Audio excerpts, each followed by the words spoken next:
Master Your Mindset Radio, episode 105. Welcome to Master Your Mindset Radio, the show where we empower you to discover your true self before the world told you differently. Now for your host, Elizabeth Nader.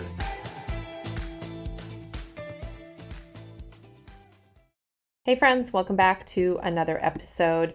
Want to talk to you today just for a short amount of time about loving yourself better. So I'm putting the title on this podcast of You're Simply the Best.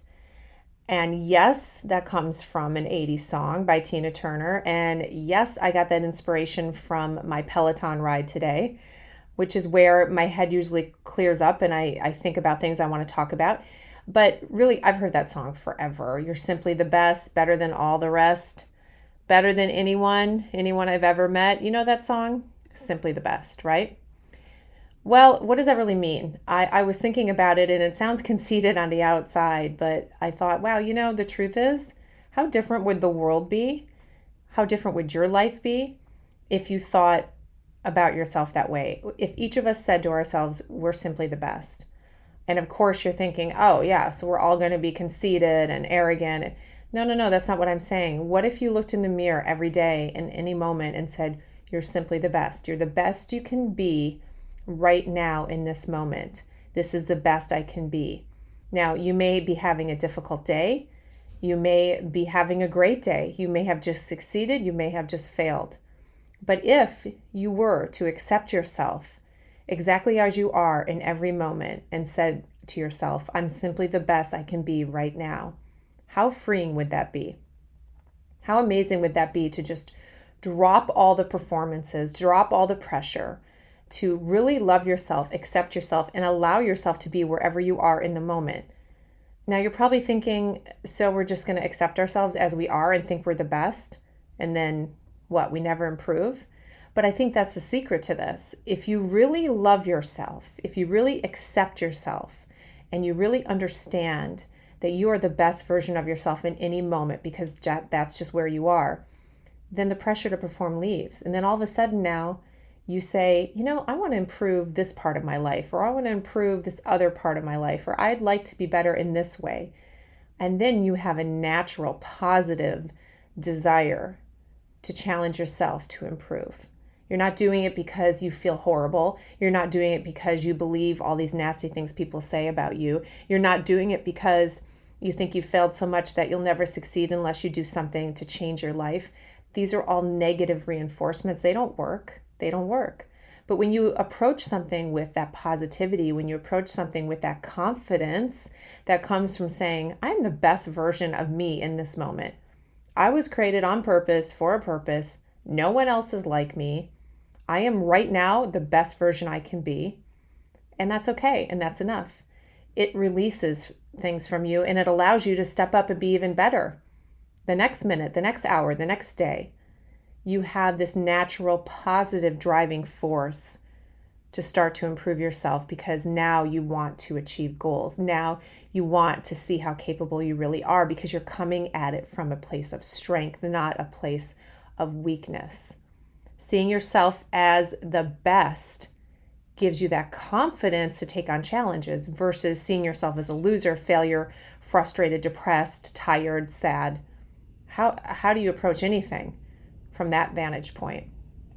But we're taught not to think that of ourselves. We're taught that is in fact conceited, right? That is in fact arrogant. But I want you to recognize what I haven't said today, which I haven't said is you're the best compared to someone else. I'm not using that word. No, I said you're the best that you can be. You're simply the best. Why is that important? Because when you look at the words that one would assign to that attitude of, oh, you think you're the best? I want you to understand that all those words and those adjectives are really about comparing yourself to others. If someone calls you conceited, that means you're acting as if you're more important than other people. Again, it's about others, not about you.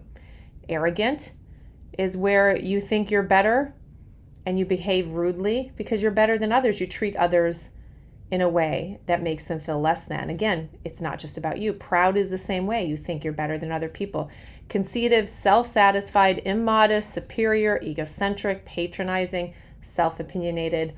All of these words I just pulled out a thesaurus, right? All those definitions, I'm not going to read them all to you. They're all about comparing yourself to others and thinking that you're better than them. But that's not what I'm talking about.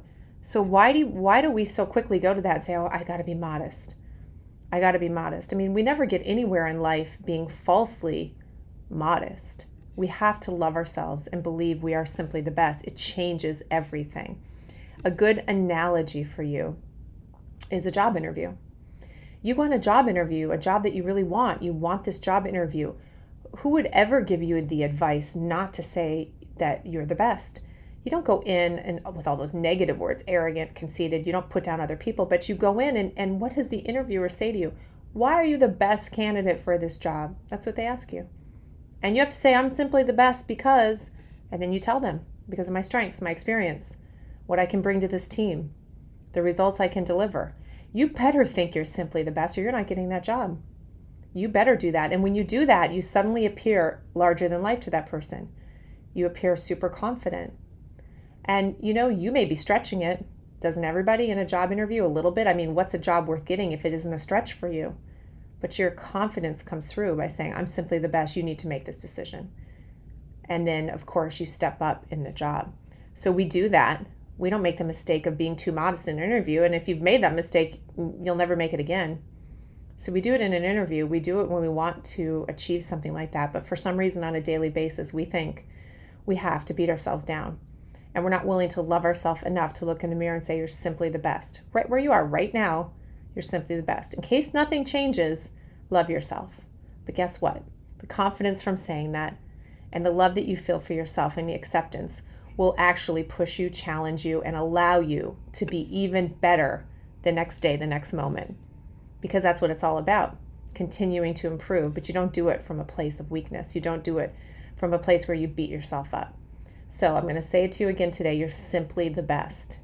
Are you willing to take on that attitude without all those other negative words, without it being about anyone else, with it being about you, loving yourself, seeing yourself as a unique creation that you are, understanding that you are the best version right now that you can be. And if you do that, the next version tomorrow will be even better. And you'll be driven to embrace life as best you can and overcome challenges and set goals because you do it from a place of love and acceptance of yourself. So again, look in the mirror and say today, you're simply the best. And notice how it changes everything for you. Have a great week. Thank you for listening to Master Your Mindset Radio. Before you go, please visit elizabethnader.com to learn more about the Mindset Maven and how she is guiding high performers to map their mindset to their message so they can effectively express who they are and why their ideas should win. Looking forward to seeing you online.